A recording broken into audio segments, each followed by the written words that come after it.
25 তারিখে ইনশাআল্লাহ আপনাদের দয়া আল্লাহর রহমতে আমি দেশে ফিরে যাব। বিএনপির ভারপ্রাপ্ত চেয়ারম্যান তারেক রহমান দেশে ফিরছেন আগামী 25 ডিসেম্বর।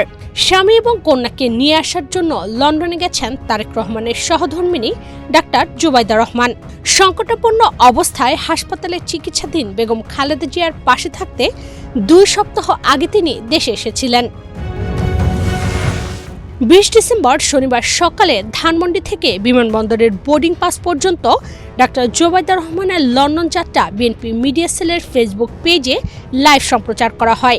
খুলে বলো ফ্যান্টাস্টিক নিমো হালাল বিস্কুট খায় সানিও স্ট্যাটাস দিছে ফ্যান্টাস্টিক।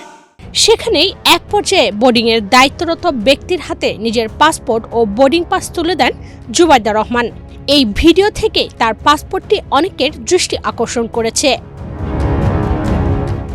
ভিডিওতে দেখা যায় তারেক রহমানের স্ত্রী ডাক্তার জুবাইদা রহমান যে পাসপোর্টটি ব্যবহার করছেন সেটি বাংলাদেশের সবুজ পাসপোর্ট নয়। তাহলে জুবাইদা রহমানের পাসপোর্টটি কোন দেশের? বিষয়টি নিয়ে এরই মধ্যে সামাজিক যোগাযোগ মাধ্যমে আলোচনা হচ্ছে। জুবাইদা রহমান গাঢ় নীল রঙের ব্রিটিশ পাসপোর্ট ব্যবহার করছেন। এর অর্থ হলো তিনি ব্রিটেনের নাগরিকত্ব নিয়েছেন। এ কারণেই তারেক রহমান ব্রিটেনের রাজনৈতিক আশ্রয়ে থাকলেও তার স্ত্রী জুবাইদা রহমান বাংলাদেশে আসা যাওয়া করতে পারছেন।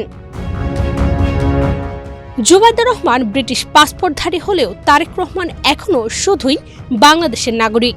দীর্ঘ 17 বছর নির্বাসিত থেকেও কখনো তিনি ব্রিটিশ পাসপোর্টের জন্য আবেদন করেননি।